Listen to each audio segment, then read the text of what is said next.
Tal? Muy buenas noches a todos.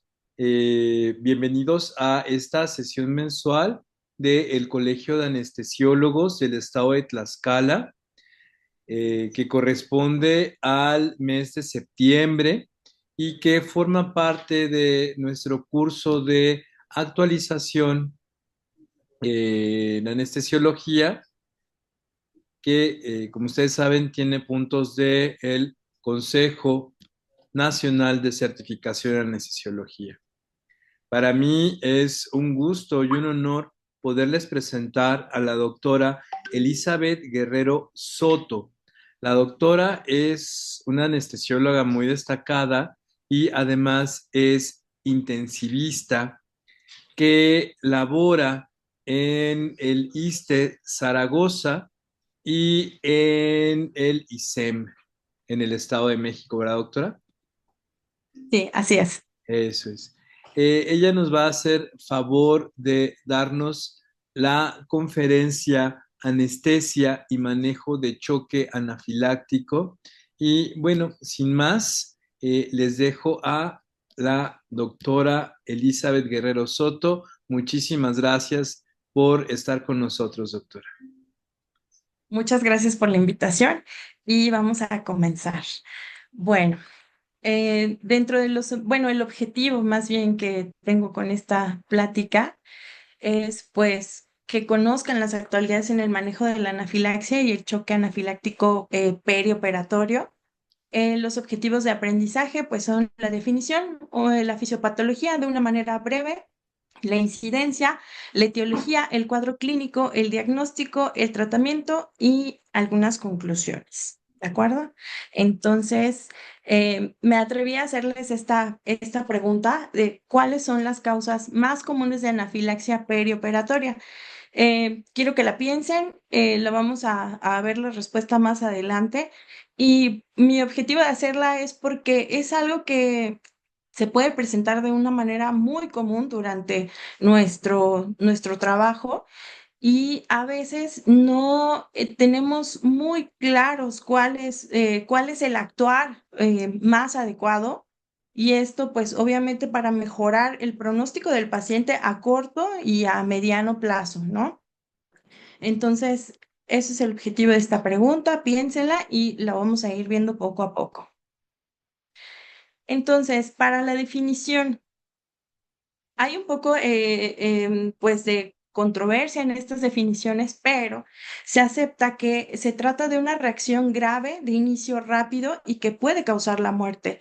Según esto, el Comité de Revisión de Nomenclatura de la Organización Mundial de Alergia y la Academia de Alergología Clínica e Inmunología. Todas estas reacciones adversas inmediatas a drogas deben de llamarse anafilaxias y van a tener una subclasificación adicional en alérgicas y no alérgicas. Entonces, ya vamos a entrar de lleno a la anafilaxia perioperatoria. Em, Esta va a ser toda aquella que se produzca en pacientes que se van a someter a un procedimiento que va a requerir anestesia general, regional, sedación y que esté bajo la atención de un anestesiólogo. Esto pues va a comprender entre el periodo de la primera administración de un medicamento, incluida la premedicación que a veces se llega a dar en el área pues, de recuperación o incluso ahí mismo en la sala antes de iniciar el procedimiento. Entonces, también se va a tener en cuenta desde que se traslada, obviamente, del quirófano a la recuperación y si es que lo amerita a la unidad de cuidados intensivos.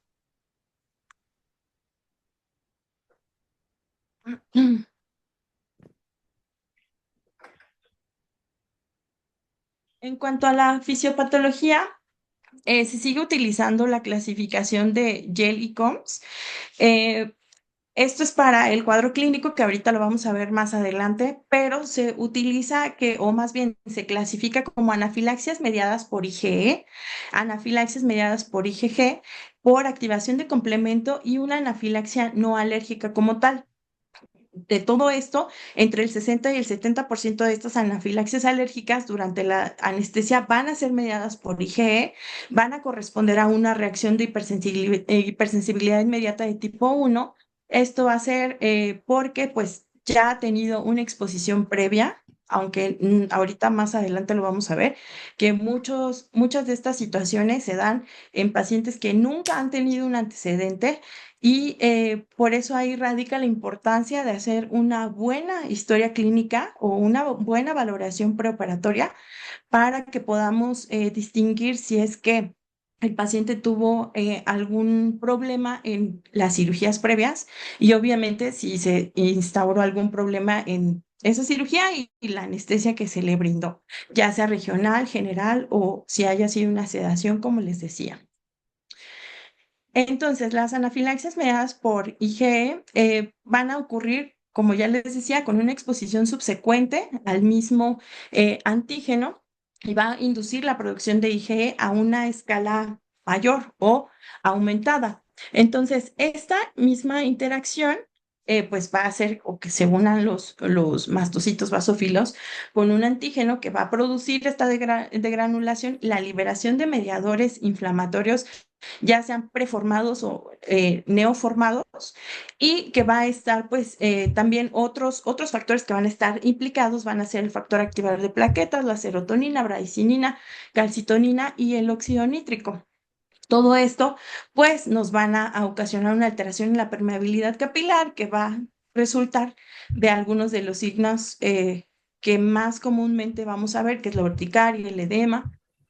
También va a producir vasodilatación, broncoconstricción, que en este caso ya sería, o ya estaríamos hablando de signos ya más graves que tenemos que atender. Y por consiguiente, pues hipotensión con taquicardia y otros signos que más adelante vamos a ir revisando.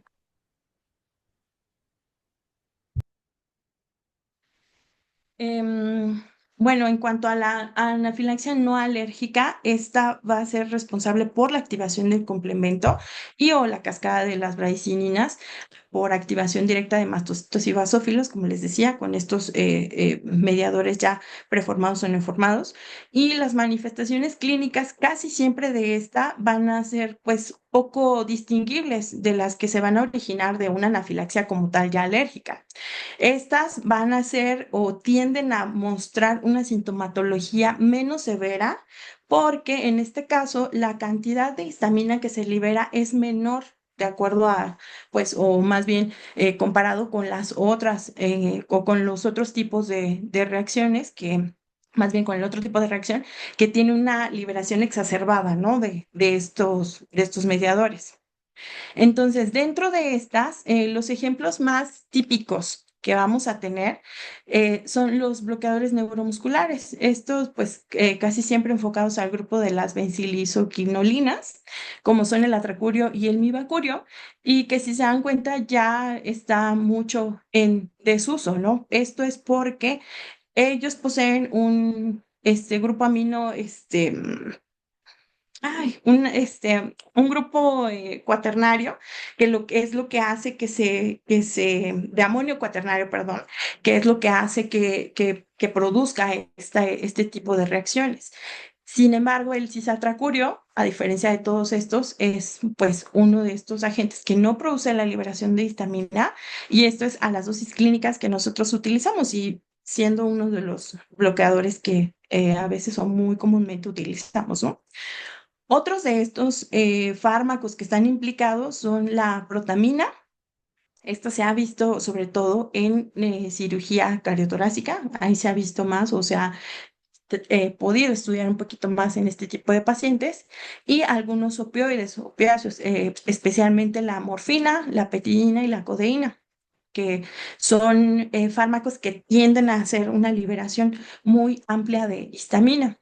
Otros de los medicamentos, y también esto es uno de los más comunes, y esto va muy enfocado hacia pues, a la administración de antibióticos prequirúrgicos o antes de que se realicen las incisiones para evitar o para disminuir el riesgo de infecciones. Casi siempre son, un ejemplo de ellos es la vancomicina. Ahora, también faltó o cabe mencionar que muchos de estos pacientes son alérgicos a la penicilina. y se ha visto reacciones cruzadas con otros medicamentos, por ejemplo, con la ceftriaxona, que en este caso tienden a, o más bien la incidencia de una reacción alérgica en este caso es casi del 10%. No sé, yo creo que por lo menos en mi caso, cuando interrogo a un paciente y me dice que es alérgico a la penicilina, la verdad es que sí evito aplicarle ceftriaxona. A lo mejor utilizo otro antibiótico. Digo, es un 10%, pero pues uno nunca sabe cómo va a reaccionar el paciente, hay que individualizarlo, ¿no? Otro de los medicamentos que también utilizamos mucho son los inductores y en este caso el propofol y el topental también son algunos de los fármacos que nos pueden producir una reacción alérgica. Se creía antes mucho que era esto por si el paciente era alérgico a la proteína del huevo, a la soya, pero también se ha visto más que es por un grupo de fenol que tiene en su estructura el medicamento y no tanto por esa composición lipídica de la que está pues hecho, o que se deba a que sea la reacción alérgica. Entonces, pues, como les decía, esta anafilaxia no alérgica a veces es facilitada por la presencia de ya antecedentes atópicos del paciente. Y otro de los factores que también es muy importante es la velocidad de inyección, y esto es por la hiperosmolaridad del producto. Un ejemplo clásico es la vancomicina, que, bueno, siempre se trata de hacer una dilución un poquito más grande y pasarla en un cierto tiempo, es decir, 2 horas en una dilución de 200 o 250 mililitros. ¿Para qué? Para que esa velocidad de infusión sea menos rápida y nos pueda producir o desencadenar un evento de esta magnitud.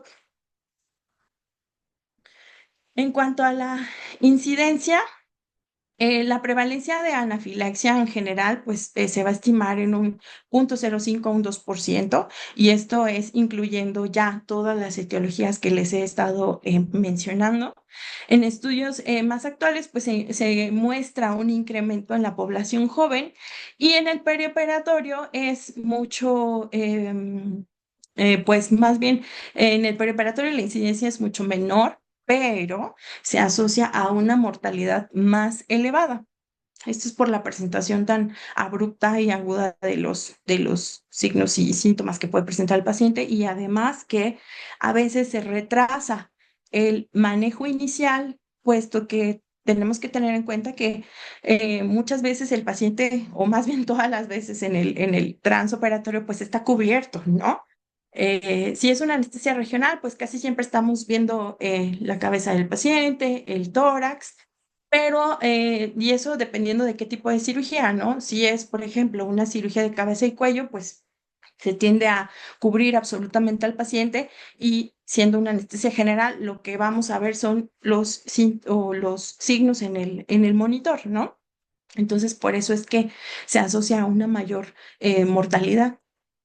Ahora, en cuanto a la etiología, lo que les decía, las causas más comunes fueron los antibióticos en un 47%, fármacos bloqueadores neuromusculares en un 33%, el uso de clorexidina para, pues, el lavado quirúrgico y todo esto, para colocación de líneas de catéteres en un 9%, y el colorante azul también en un 3%. Entonces, si se dan cuenta, son muchos los factores que nos pueden producir un evento de esta magnitud. Entonces, en cuanto a los bloqueadores musculares, como ya les decía, la incidencia relativa pues ha tendido a disminuir en los últimos años. ¿Por qué? Porque obviamente se han dejado de utilizar los bloqueadores que pues tendían a mostrar más reacciones de este tipo, como el atracurio, el mibacurio, y se han estado utilizando otros, ¿no? Como el cisatracurio, rocuronio, becuronio. Entonces, se dan cuenta aquí en la tablita, la succinilcolina, un 68,2% de las reacciones de tipo anafilácticas. El rocuronio, que es pues el que más utilizamos a veces, en un 10,6%, y el cisatracurio en un 5,3%. Entonces, si se dan cuenta, es por eso que ha ido disminuyendo esta pues incidencia, ¿no? En cuanto a los bloqueadores neuromusculares. Aquí, bueno, en esta tabla incluso nos ponen el número de anafilaxias por cada 100,000 ampolletas vendidas. Y pues aquí están los números que les comentaba. Por ejemplo, el rocuronio, el número de anafilaxias es 32 por cada 13,000,8, ¿no? Entonces, pues sí ha ido disminuyendo. La succinilcolina en comparación, 206. Entonces, el cisatracurium 16 nada más, y a diferencia del atracurio, 42 de cada 1,1, ¿no? Entonces, bueno, en cuanto a estos mismos bloqueadores, casi siempre o el 50% de las reacciones ocurren sin una exposición previa al fármaco, y se ha visto que hay un fuerte predominio de las mujeres, 2-1, 8-1, y hay una alta incidencia de reacciones cruzadas entre los distintos bloqueadores neuromusculares, es decir, si en una se utilizó el cisatracurio, quizá la otra rocuronio, eso es lo que se han estado viendo, y además que en futuras exposiciones tienden a ser los síntomas más graves que en exposiciones previas. Ahora, en cuanto a los antibióticos, pues actualmente es de un 18,2%. Va a ser la segunda causa de anafilaxia perioperatoria, especialmente después pues como yo les decía, de la instauración profiláctica antibiótica preoperatoria. Y sobre todo, pues tratar de utilizar antibióticos alternos con los pacientes que ya nos refieren que tuvieron una alergia a alguno, pues ya conocido, ¿no?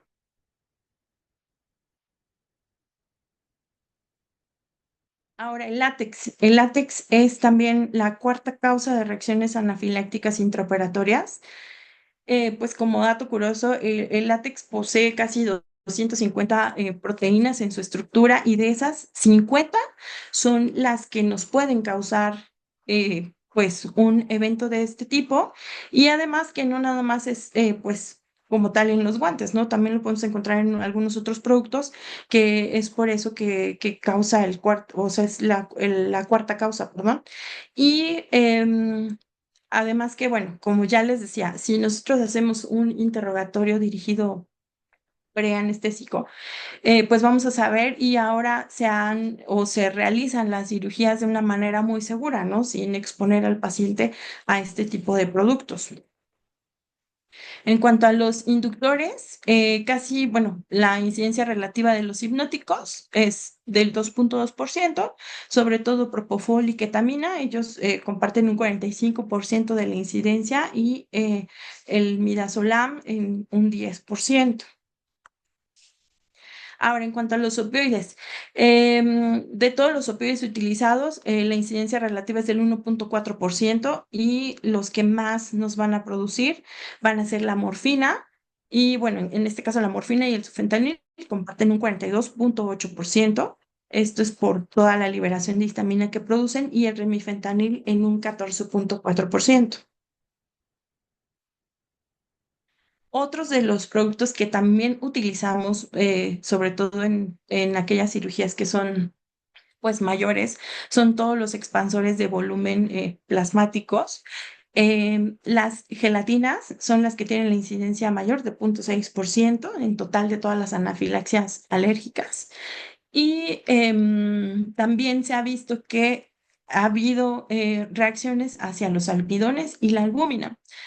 También los dextranos son los que se asocian muy comúnmente a la anafilaxia, sin embargo, ya se han estado eh, dejando de usar, entonces por eso es que ya la incidencia de estos es muy baja por ese uso que ya no se da. Ahora, en cuanto a los anestésicos locales, em, el riesgo de anafilaxia de los anestésicos locales es muy bajo. Esto es, pues, tanto tanto en ambos grupos, monoamida como ésteres. Y esto es a pesar de que se dan muchos o el gran número de anestesias locales y regionales que se realizan. Más bien, algunos de estos efectos es por la inyección intravascular inadvertida de estos anestésicos locales y además que a veces están combinados pues con adrenalina o epinefrina y eso es lo que nos puede producir esas alteraciones como taquicardia o hipertensión, ¿no? Pero en sí su incidencia relativa es del 0,4%. Entonces, dentro de estos, la incidencia del 50% va a ser para la bupivacaína, el 33% para la lidocaína y el 16,7% para la mevicaína. Entonces, muy, muy bajo realmente.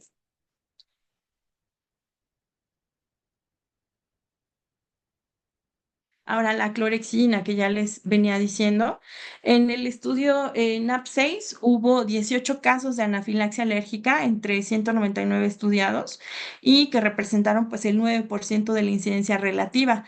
Y esto de acuerdo a al uso de clorexidina en el Reino Unido, que son como los países donde más ha habido estos estudios. No nada más es ahí, también es en Dinamarca, en otros países donde se han hecho o se han tratado de hacer estos estudios, pero bueno, en donde más ha sido en el Reino Unido, y se estima una incidencia de anafilaxia alérgica por clorexina del 0,78% y digo, por cada 100,000 exposiciones. Entonces tampoco es tan alto, pero sí se da el caso.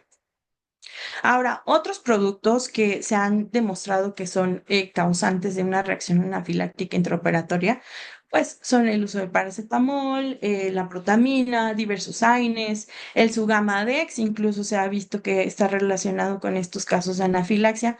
No hay estudios tan grandes para mencionarlo, pero sí ha habido casos. El ibuprofeno, las heparinas, e incluso algunos, bueno, la ranitidina, que hace unos años fue como muy sonado, e incluso el ondansetron. Hay pues, otro elemento que también ha sido pues investigado y es el papel de la alergia a la alfa-gal. Esto es en algunos productos como las heparinas y algunos agentes hemostáticos que son derivados de la gelatina, como son el gelfam, las esponjas que se utilizan pues en el acto quirúrgico y que estos también pueden ser causados, pero por alergia a una fracción de un carbohidrato que es la galactosa alfa 1,3 y o también llamada la alfa-gal. Entonces, no hay tantos estudios, pero sí ha visto que también los pacientes pueden presentar reacciones a estos productos. Ahora sí, como tal, las manifestaciones clínicas o el cuadro clínico. Esto hay que recordar que pues, aparecen de una manera muy rápida, ¿no? Incluso dentro de los primeros minutos después de la inducción. Ahora, es difícil a veces dar un diagnóstico tan rápido. ¿Por qué?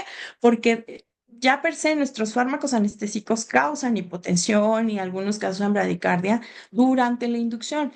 Entonces, se sigue utilizando esta clasificación de Ring y Messner o esta escala, donde nos va a clasificar en cuatro pues, tipos o signos clínicos, que en este caso el 1 y el 2 van a ser como las más leves o moderadas, y siendo el 3 y el 4 los que ya son de mucha gravedad. Entonces, en el grado 1 vamos a tener los signos cutáneos, eritema generalizado, la urticaria, a lo mejor está el paciente con anestesia regional y ya nos está diciendo que empieza a tener pues un poco de urticaria en el tórax o en las extremidades o en la cara. Y esto va a ser sin presentar angioedema, obviamente. En el grado 2 ya va a ser una afección moderada e incluso puede ser a varios, pues, o a múltiples órganos. Puede ser piel, mucosas, o también ya pueden estar presentando los pacientes con o sin hipotensión, ¿no? O taquicardia. También se puede dar el caso de que tengan ya un broncoespasmo moderado o algún síntoma gastrointestinal. En el grado 3 ya aquí es multiorgánico y este sí ya es potencialmente mortal. Y en este caso, pues ya va a haber hipotensión, bradicardia, puede presentar arritmias, dependiendo también de los antecedentes del paciente, un broncoespasmo severo, además de agregar los signos cutáneos mucosos o síntomas gastrointestinales. Y el 4 que es como, pues, creo el más temido por todos, es el paro ya cardíaco, ¿no? Entonces, dentro de este estudio del NAP6, se vio que la hipotensión, si se dan cuenta, en una proporción, pues es bastante alta y equivale a los grados 3 y 4, ¿no? La hipotensión, la taquicardia, el broncoespasmo ya severo, incluso que progresa con pues edema de la vía aérea y que nos va a ir complicando cada vez más la situación y sobre todo si es que tenemos al paciente bajo anestesia regional que nada más está con puntas nasales o incluso aunque esté con anestesia general, ¿no? Ya ahí es un poquito más marcado, incluso vamos a ver otros parámetros que ahorita les voy a mencionar. Entonces, los signos clásicos inicialmente reportados en un grado 3 o 4, pues ya creo que ya serían muy graves, pues la ausencia de pulso, los signos cutáneos, la dificultad para la ventilación por la broncoconstricción tan alta que se da, la desaturación obviamente y una baja muy abrupta del CO2 que estamos pues registrando, ¿no? En el caso de una anestesia general. Vuelvo a repetir que es más difícil cuando tenemos un paciente con anestesia regional, ¿no?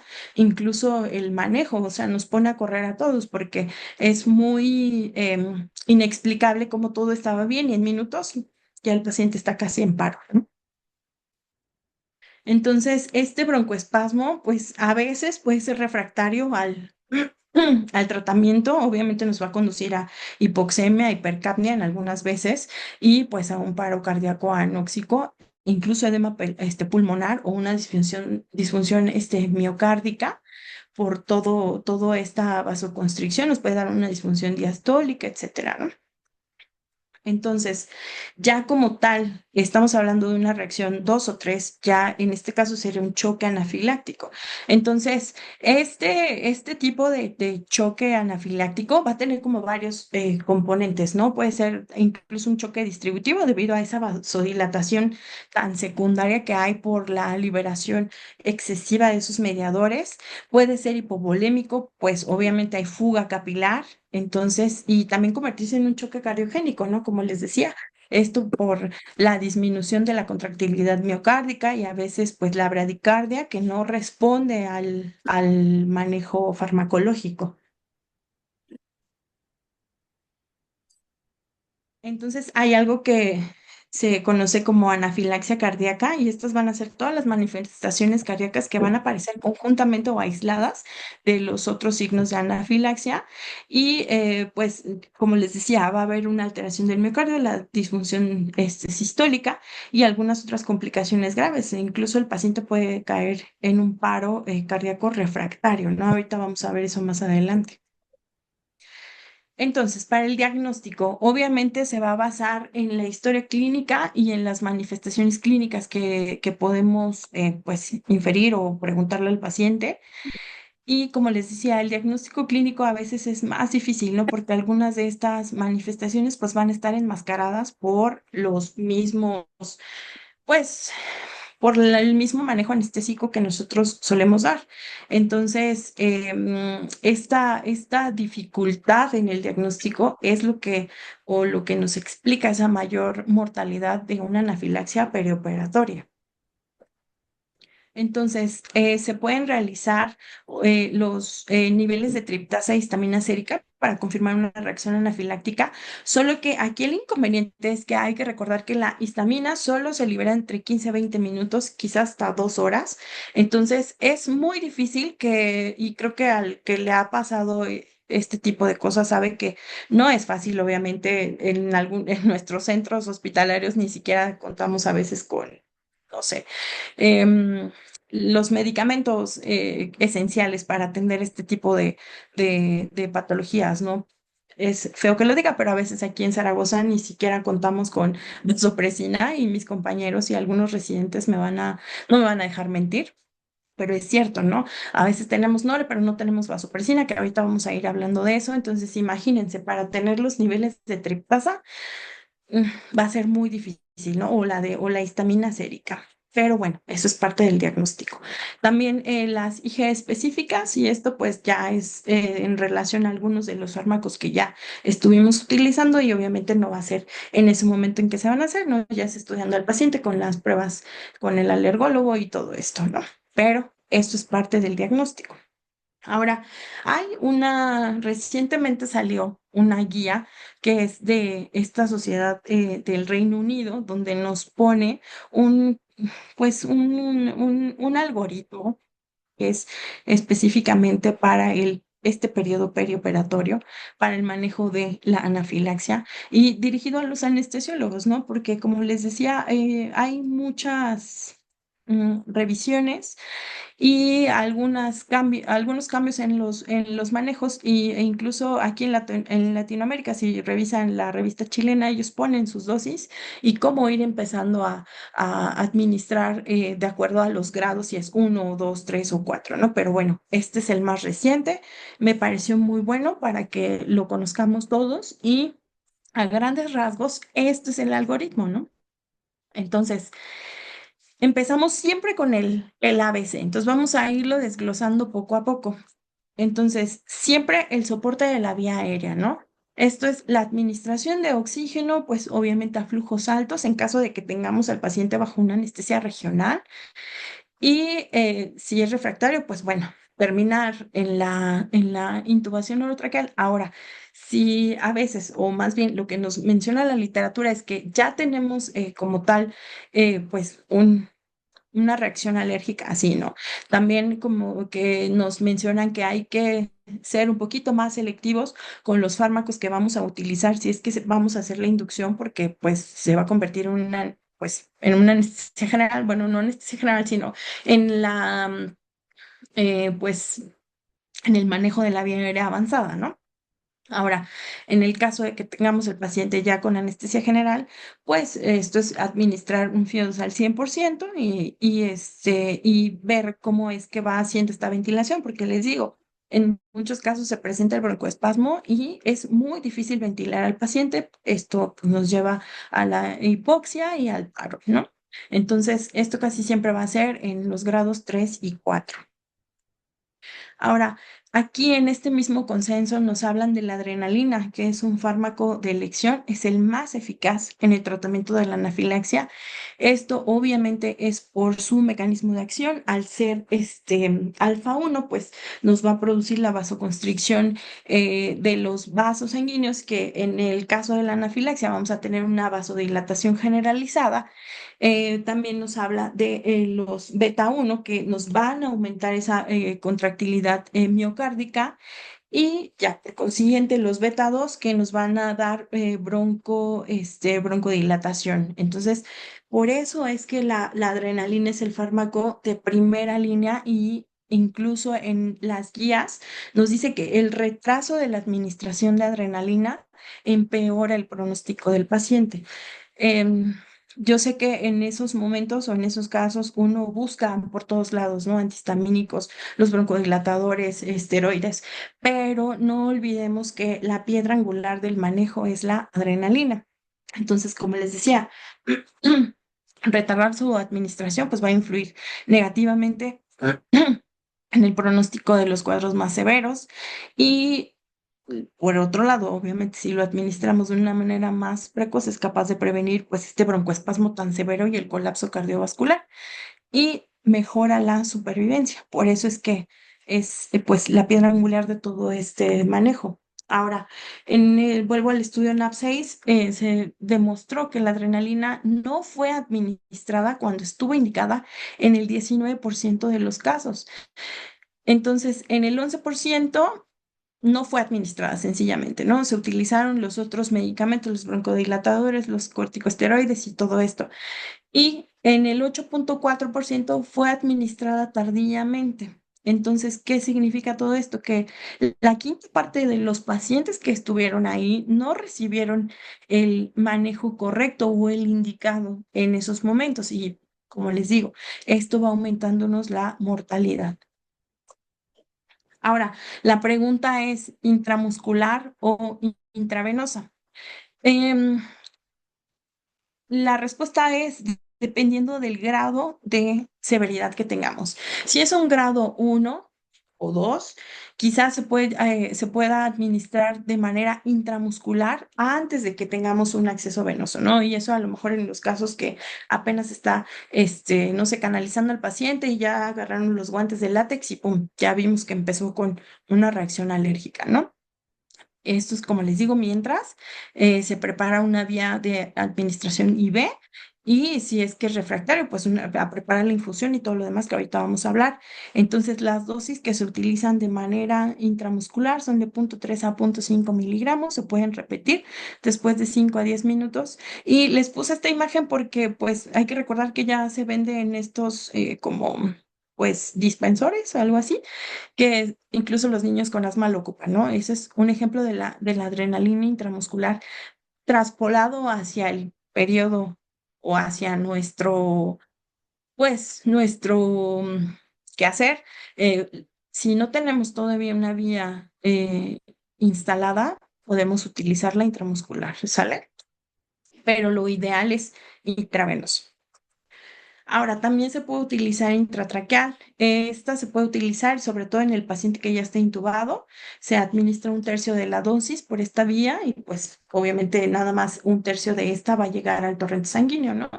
Mientras, como les digo, se prepara o tenemos una vía intravenosa, que también con nosotros es difícil que no tengamos una vía, ¿no? Porque se supone que vamos a empezar todo el protocolo de la anestesia, pero no sé si les ha pasado también que a veces uno va a empezar y chin, ya se infiltró. Y entonces no tenemos un acceso intravenoso hasta que ya sea que uno mismo canalice al paciente o venga a enfermería y nos ayude. Entonces, en este tiempo, en este lapso, se puede utilizar pues intramuscular o incluso si ya, bueno, ya lo intratraqueal, pues no, hasta que ya tengamos o esté el paciente intubado, ¿no?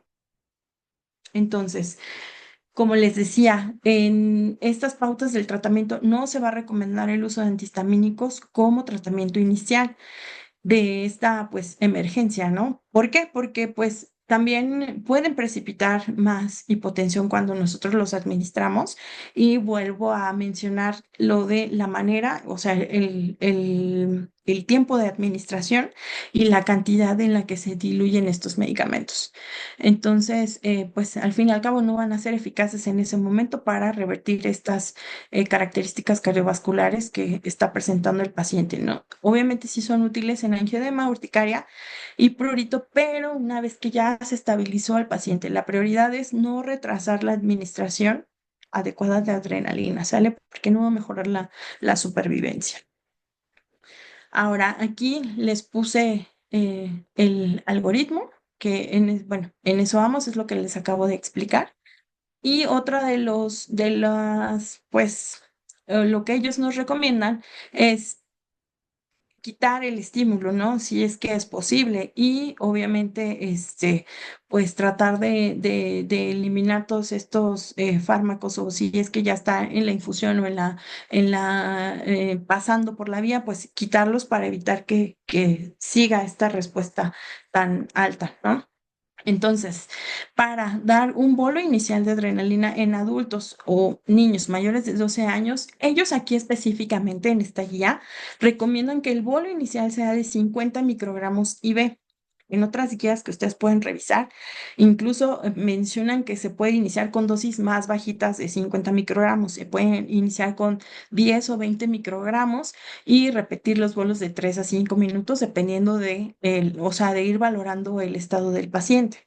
¿Sale? Em, y bueno, eso es lo que ya les había mencionado. Ahora, además de la administración de la adrenalina, también nos indican que demos bolos de líquidos intravasculares, ¿no? Esto puede ser entre 500 y 100 y 1000 mililitros de soluciones cristaloides y puede ser que también se utilice múltiples bolos de estos mismos líquidos, entre 60 a 100 mililitros por kilo en los niños y en los adultos, pues hasta más en 500 mililitros, ¿no? Y evitar el uso de los coloides, que también, como les decía, pues también pueden producir, ay, perdón, me salí un segundo.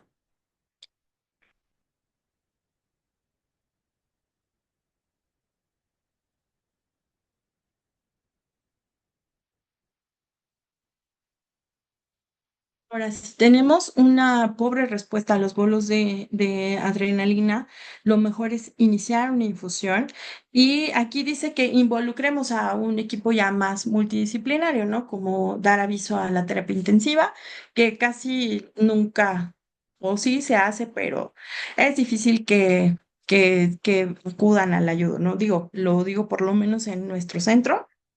No sé, no suelen involucrarse mucho y lo digo, y aunque yo sea intensivista, pero suelen no involucrarse mucho, pero aquí en el consenso pues nos dicen que sí, hay que involucrar a un equipo multidisciplinario y como les decía, si ya tenemos una respuesta o una pobre respuesta, instaurar la infusión y esto va de 1 a 4 microgramos minuto y de 0,5 a hasta 1 microgramos kilo minuto. Y esto iniciarlo por una vía periférica hasta que tengamos obviamente una vía central.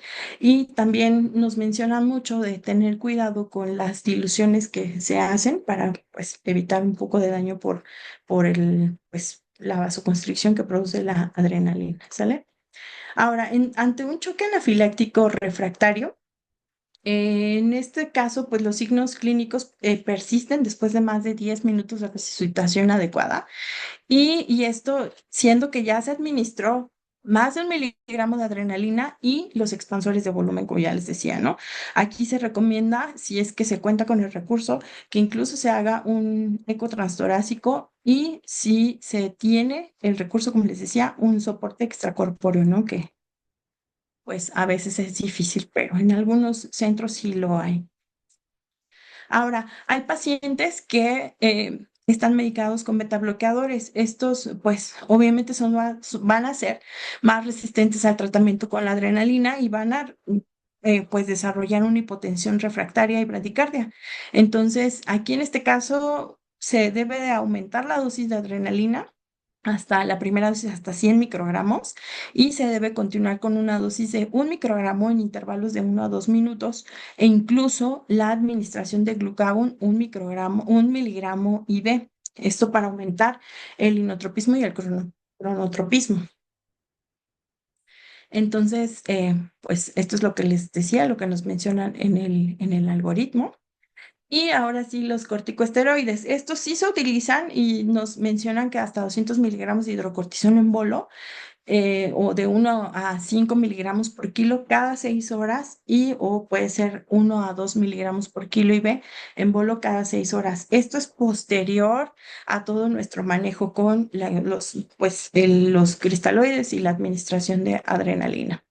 Ahora, también se me pasó comentarles algo ahí en lo del choque ya casi refractario, es también utilizar un segundo vasopresor, que puede ser la noradrenalina, incluso vasopresina, y ya empezar con lo demás, ¿sale? Ahora, los broncodilatadores, en caso de broncoespasmo sin hipotensión arterial, sí se recomienda, se puede administrar una inhalación, bueno, de dosis medida con 2 puffs, 1 a 2 de un agonista de receptores adrenérgicos beta 2, puede ser salbutamol o la nebulización ya como tal de la adrenalina. Y bueno, ya como conclusiones, pues conocer la fisiopatología y el cuadro clínico nos va a permitir pues brindar un manejo adecuado, mejorar la supervivencia y utilizar sobre todo el manejo multimodal si es que lo tenemos al alcance. Y pues eso es todo por mi parte.